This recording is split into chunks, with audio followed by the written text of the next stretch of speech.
देखिए, अंतरात्मा जगाने का सबको मौका मिलना चाहिए। सुबह सुबह अजय उपाध्याय जी इस काम पर लग गए हैं, अब आप इसका जवाब दीजिए। इनका कब तक रहेगा? यदि मान लीजिए जीत जाते हैं तो इनको कितने दिन तक रखिएगा? इनकी अंतरात्मा कब तक सुप्त रहेगी? ठीक है, जवाब। चलिए अजय जी, मैं आपको धन्यवाद करता हूं और बधाई देता हूं कि चुनाव से पहले ही आपने एनडीए के उम्मीदवार को जीता हुआ घोषित कर दिया। ये पूछ करके कि ये कब तक रहेंगे, आप मान तो रहे हैं कि सीपी राधाकृष्णन जी उपराष्ट्रपति बनने वाले हैं। मैं बधाई देता हूं, कांग्रेस पार्टी का भी यदि मैंने दूसरी बात, है। जिस संवैधानिक मर्यादा और मूल्य की बात आप कर रहे हैं अजय जी, एक संवैधानिक मर्यादा ये भी है कि इतने बड़े संवैधानिक पद पे रहते हुए व्यक्ति ने अगर जो अपने पत्र में लिख करके कारण बताया, उस कारण को आप नहीं मानना चाहते तो फिर क्या संवैधानिक मर्यादा को आप मानेंगे? उनने तो पत्र लिख करके बता दिया। आप लोगों ने नए सांसदों को सिखाया है कि नहीं वोटिंग? कल इन्होंने प्रॉपर एक मॉक ड्रिल रखा था कॉन्स्टिट्यूशन क्लब में ना, जिसमें तमाम नए सांसदों को वोटिंग सिखाया गया। आज सुबह सुबह जो जानकारी आई है, उत्तर प्रदेश के सारे सांसद पीयूष गोयल जी के घर पर गए हैं नाश्ते के लिए 8 बजे।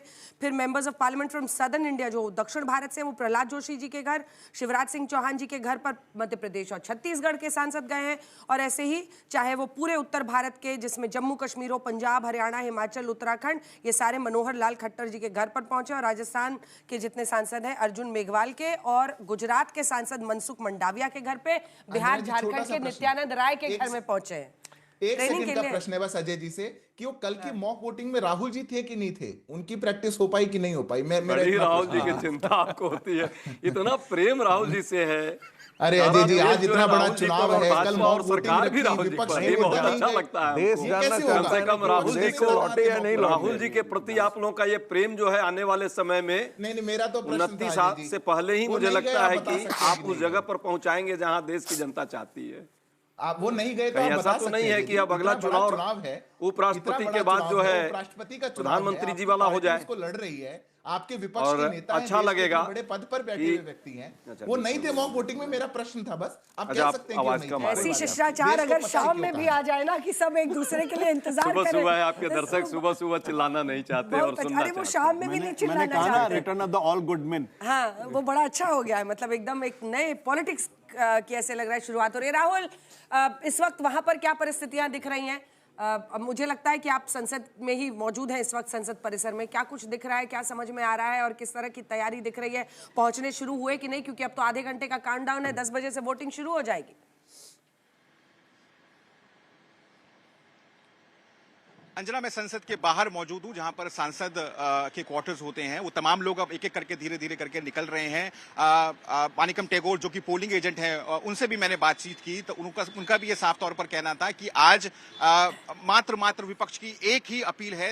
आपको ध्यान होगा एक लेटर भी लिखा गया है सुदर्शन रेड्डी की तरफ से तमाम जो सांसद हैं, बीजेपी के सांसदों को भी वो लेटर लिखा गया है जिसमें उन्होंने कहा है कि आप अपहोल्ड करिए संविधान को, संविधान की रक्षा के लिए आप मुझे समर्थन करिए। तो जाहिर है विपक्ष ये जानता है कि जो वर्डिक्ट है वो ऑलरेडी आउट है, जो न्यूमेरिकल जो एडवांटेज है वो एनडीए के पास है, लेकिन इसको एक परसेप्शन का बैटल बनाकर, एक नैरेटिव का बैटल बनाकर वो ये चाहते हैं कि इसको संविधान बनाम आज की लड़ाई बनाया जाए। और ये भी कोशिश है कि जो उनका अपना खुद की आंकड़ा है उससे ज्यादा का नंबर लेकर आए, ताकि ये बताएं कि सरकार में सब कुछ ठीक नहीं है, सरकार शेकी ग्राउंड पर है। और इसके लिए तमाम लोगों ने कोशिशें भी की।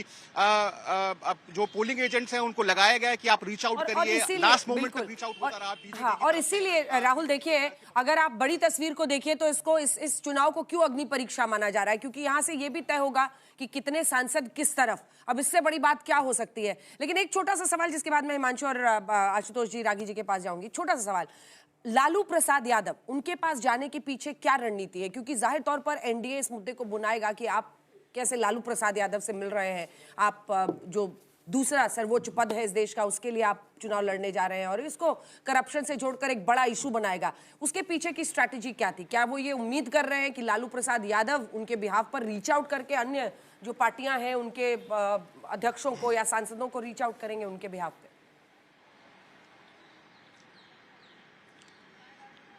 अंजना, कांग्रेस के जो नेता हैं उनका साफ तौर पर यह कहना है कि लालू प्रसाद यादव अपनी पार्टी के सर्वोच्च नेता हैं, और जाहिर है क्योंकि उनको समर्थन जुटाना था, पिछड़ों के बड़े नेता हैं, इसलिए उनसे मिले। इमरान मसूद ने अभी जब हमसे बातचीत करी, उन्होंने साफ तौर पर यह कहना था कि अभी उनके पास ऑप्शंस, लीगल ऑप्शंस अवेलेबल हैं, अभी वो सुप्रीम कोर्ट से कन्विक्ट नहीं हुए हैं। जाहिर है ऐसे में बीजेपी का इसको मुद्दा बनाना, और फिर जाहिर है राजनीतिक तौर पर कांग्रेस हमला भी करती है कि अजीत पवार भी आपके पास है, हिमंत बिश्व शर्मा भी आपके पास है, इनको आप भ्रष्टाचारी बताती है कांग्रेस पार्टी, और बोलती है कि आप हम उनको हम प्रीच मत करिए मोरालिटी। तो कुल मिलाकर ये ऑप्टिक्स का खेल है। जाहिर है कांग्रेस ये जानती है कि अगर इस बात का मुद्दा बनता है तो उसको नुकसान हो सकता है, लेकिन उसको कवर फायर देने के लिए या डैमेज कंट्रोल करने के लिए वो साफ तौर पर ये कह रहे हैं कि अपनी पार्टी के सर्वोच्च नेता है और लीगल रेमेडीज अभी भी उनके पास अवेलेबल है, वो सुप्रीम कोर्ट तक दोषी नहीं पाए गए हैं।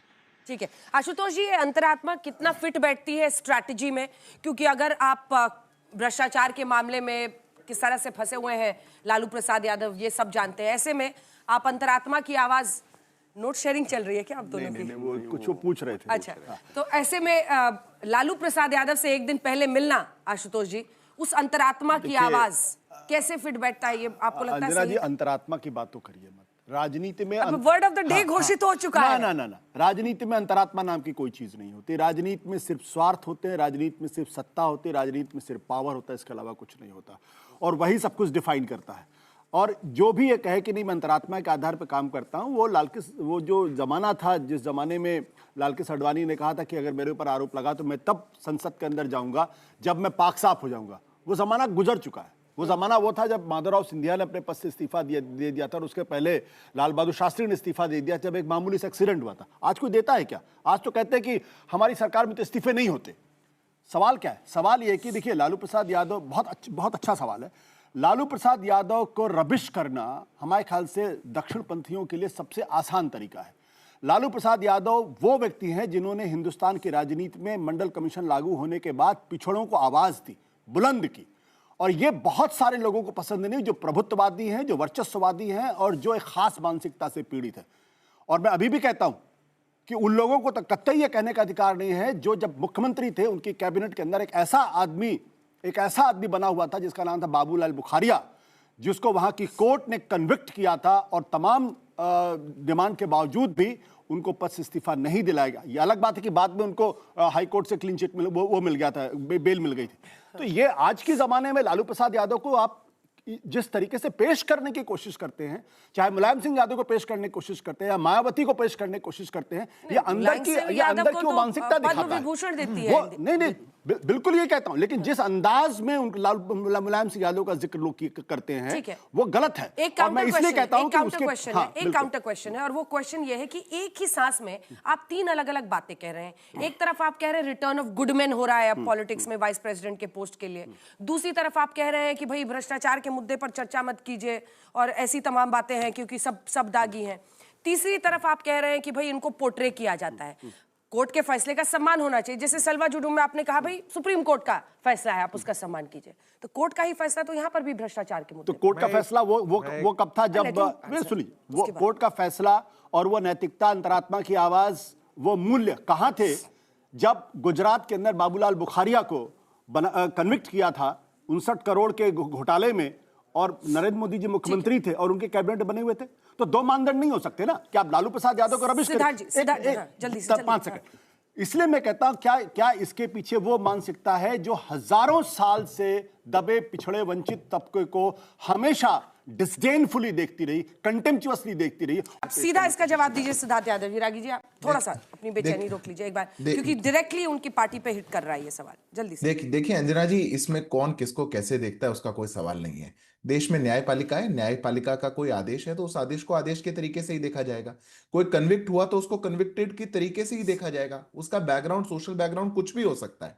तो मुझे नहीं लगता कि इसमें आशुतोष जी जिस प्रकार का एक पेंट करना चाह रहे हैं या जो वो कंफ्यूज्ड थ्योरी प्रेजेंट कर रहे हैं, ऐसी कोई थ्योरी है। उनने तो ये भी कह दिया कि अंतरात्मा नहीं होती राजनीति में। मैं इस बात से सहमत नहीं हूं। मुझे पता है आशुतोष जी का एक राजनीतिक दल के साथ कुछ समय का एक अनुभव रहा, और वो हो सकता है कि अनुभव उस राजनीतिक दल के साथ अच्छा ना रहा हो, पर इस देश में राजनीति में अंतरात्मा है, राजनीति में स्वच्छता है। राजनीति के अंदर देश में राजनेता बहुत मेहनत करके बड़े बड़े शीर्ष पदों तक पहुंचते हैं। सीपी राधाकृष्णन जी भी एक बहुत लंबे समय से एक पॉलिटिकल एक्टिविस्ट रहे, संसद के सदस्य रहे, और पूरा जीवन उन्होंने जनसेवा के लिए दिया है। तो मुझे आज की इस चर्चा में जब देश के उपराष्ट्रपति का चुनाव होना है, उसमें अगर यह बात केवल कही जाए कि जो एक व्यक्ति जो न्यायपालिका का जो न्यायाधीश इस देश के रहे हो, उच्चतम न्यायालय के, वो उन व्यक्ति के पास जाएं जिनको हमारी न्यायपालिका ने ही कन्विक्ट किया हो, केवल राजनीतिक हित और राजनीतिक मत के लिए, चुनाव जीतने के लिए, इसमें हम कौन सी राजनीतिक मर्यादा को खोज रहे हैं, इतना ही प्रश्न है। क्या राजनीति के लिए, वोट के लिए हम हर उस पहलू को, हर उस पक्ष को छोड़ सकें? आप उनको कहना चाहते हैं कि वो न्यायाधीश हैं, आप उनको कहना चाहते हैं कि वो संविधान की रक्षा करेंगे, और उसके बाद उनको वोट के लिए आप वहां भेज दें जहां पर उनको न्यायपालिका, उनके ही ब्रदर जजेस ने कन्विक्ट किया हो, कि उनके पास भेज दे जिनका वोट भी संसद में नहीं हो। तो ये जो एक पूरी स्थिति है, मुझे लगता है कि उसको उसी प्रकार से देखा जाना चाहिए। पर देश के अंदर राजनीतिक स्वच्छता भी है, राजनीतिक शुचिता भी है, और देश के अंदर आज उपराष्ट्रपति के चुनाव के बाद ये चीज साबित भी होगी। चलिए देखिए, आशुतोष ने एक सवाल उठाया था कमिटेड जुडिशरी का। क्या आप भूल जाते हैं 6 अगस्त 2022 को कपिल सिब्बल ने कॉन्स्टिट्यूशन क्लब में क्या बोला था?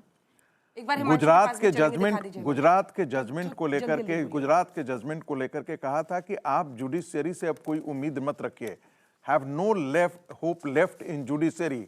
सुप्रीम कोर्ट को लेकर के टिप्पणी की थी, और साथ में यह भी जोड़ा था, आपको न्याय चाहिए तो आपको सड़कों पर उतरना पड़ेगा, you will have to come on streets. ये सुप्रीम कोर्ट का वरिष्ठ वकील कह रहा है, जो इस देश के सारे भ्रष्टाचारियों का अपने ऊपर कंधे पर लेकर के लड़ाई लड़ने के लिए सुप्रीम कोर्ट में आता है, और अधिकांश समय में वो जीत करके ही आते हैं। मैं मानता हूं कि कमिटेड जुडिशरी जो है, इसकी जो शुरुआत थी वो श्रीमती इंदिरा गांधी के समय से शुरू हुई थी। और ये जजेस कैसे जाते हैं वहां? सिफारिश के आधार पर ही तो जाते हैं ना। सुप्रीम कोर्ट में जजेज या हाई कोर्ट में जजेज जाते हैं। 1995 में ये जज बन करके आए थे, तब पीवी नरसिंह राव की सरकार थी। मैं फिर कहता हूं, आप उनके फैमिली बैकग्राउंड देख लीजिए कि कांग्रेस के परिवार से कितने जजेस आए हैं, और सुप्रीम कोर्ट के और हाई कोर्ट के जज आज के बने हुए हैं।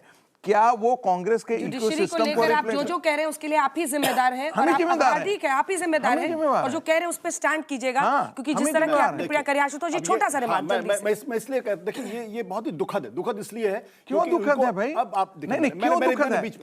मैंने अपनी बात खत्म नहीं की थी, मैंने सिर्फ आपके सवाल का जवाब दिया था कि ये सुप्रीम कोर्ट का, जो 50 साल से व्यक्ति प्रैक्टिस कर रहा है सुप्रीम कोर्ट में, और देश का सबसे प्रतिष्ठित वकीलों में से जिसकी गिनती होती है, जो कांग्रेस के वैचारिक अधिष्ठान का भी हिस्सा रहा है, और आज कई बार अपने पद के लिए लालू प्रसाद यादव के पास भी चले जाते हैं, कई बार वो झारखंड मुक्ति मोर्चा के पास भी चले जाते हैं, और कई बार समाजवादी पार्टी के पास भी चले जाते हैं, और सबों की सुरक्षा देने का काम करते हैं। उनके भ्रष्टाचार को सुरक्षित करने का काम जो है उन्होंने सुप्रीम कोर्ट और हाई कोर्ट में ले रखा है। फिर मुझे जानना है, ऐश्वर्या भी जुड़ गई। ये बहुत अच्छी डिबेट है, बी सुदर्शन रेड्डी वाली जो डिबेट है, क्योंकि इसमें आप चीजों को सिर्फ उनको डिस्क्रेडिट करना है। इसलिए आप इस बात का जिक्र क्यों नहीं करते कि वही बी सुदर्शन रेड्डी जी थे जिन्होंने मनमोहन सिंह की सरकार के दौरान ब्लैक मनी पर फैसला दिया था और सरकार को एसआईटी गठित करने के लिए मजबूर कर दिया था।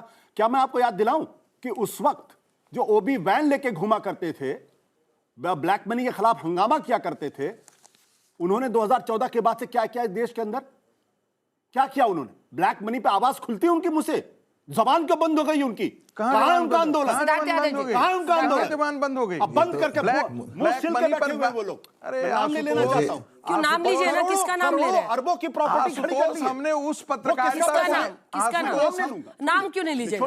ये कौन सी चर्चा है? मैं नेशनल टीवी पे बैठ के मैं नाम नहीं लूंगा, लेकिन मैं ये बोलूंगा, नाम लीजिए ना। जैसे टेप रहेगा, लेकिन टेप हम दिखाएंगे नहीं। नाम जल्दी से सिद्धार्थ जी, हमारे एस्टेब्लिशमेंट उस टेप को दिखाने के लिए नहीं डायरेक्ट अटैक का जवाब दीजिए। आप जानते अच्छी तरीके से मैं किसका नाम ले रहा हूं। जल्दी से आप लीजिए ना। अंजना जी, मुझे लगता है आशुतोष जी सुबह होने के कारण थोड़ा कंफ्यूज हैं। ब्लैक मनी पे क्यों चुप है, क्यों नहीं बोलते पिछले 12 साल? मैं अंजना जी, मैं अंजना जी, मेरे को लग रहा है आशुतोष जी सुबह की डिबेट के कारण थोड़ा कंफ्यूज हैं। ब्लैक मनी छोड़िए, इनको ब्लैक कॉफी पिलाइए, इनकी नींद खोलिए।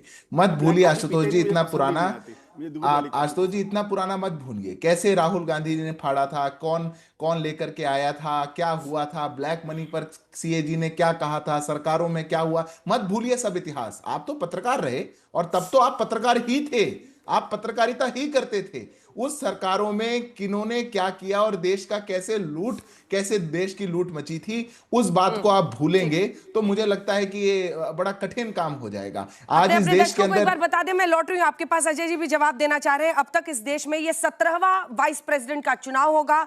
कुल 4 बार ऐसा रहा जब उपराष्ट्रपति के चुनाव में अनअपोज्ड, यानी सामने से कोई भी उम्मीदवार खड़ा नहीं किया गया था। अनअपोज्ड वाइस प्रेसिडेंट 4 बार बने, 1952 में, 1957 में, 1979 में और फिर 1987 में, लेकिन अब एक बार फिर से 2025 में बड़ी टक्कर हम देख रहे हैं। इससे पहले कि मैं ऐश्वर्या के पास चलूं, हमारी सहयोगी जो हमारे साथ जुड़ गई हैं संसद भवन के बाहर से, आइए आपको सुनाते हैं, क्योंकि आज सचिन पायलट बहुत दिलचस्प बात कह रहे हैं अजय जी। वो ये कह रहे हैं कि पिछले उपराष्ट्रपति कहाँ गए, इसी वजह से तो ये चुनाव हो रहा है। वहीं प्रहलाद जोशी कह रहे हैं कि अपने जो लोग हैं, प्रहलाद जोशी आरोप लगा रहे हैं कि अपने लोगों को संभाल ले, ज्यादा से ज्यादा उनके लोग बहुत ही नाराज है जो आपने सुदर्शन रेड्डी साहब को उम्मीदवार बनाया है इंडिया गठबंधन पर, वो टिप्पणी कर रहे हैं। आइए आपको सुना देते हैं क्या कह रहे हैं सचिन पायलट।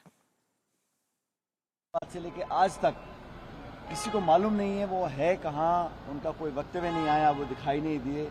तो इस तरह जो पूरा पर्दा डाला गया है प्रकरण के ऊपर, ये बड़ा चौंकाने वाला है। आज से पहले कभी भी, और धनखड़ साहब बड़े दबंग व्यक्ति हैं, उन्होंने हर बात को अपनी बड़ी मजबूती से रखा। उनको लंबा समय, क्योंकि वो राजस्थान से हैं, हम बहुत लंबे समय से उनको जानते हैं, लेकिन वैसे व्यक्ति नहीं है कि अपनी बात बेबाकी से ना रखें। लेकिन क्या कारण रहे कि वो अचानक एकदम चुप हो गए और गायब हो गए, और सच्चाई सामने ही नहीं आ पा रही कि ये पद खाली क्यों किया गया। उनका कार्यकाल बचा था, उन्होंने अचानक इस्तीफा दिया। आज से लेके आज तक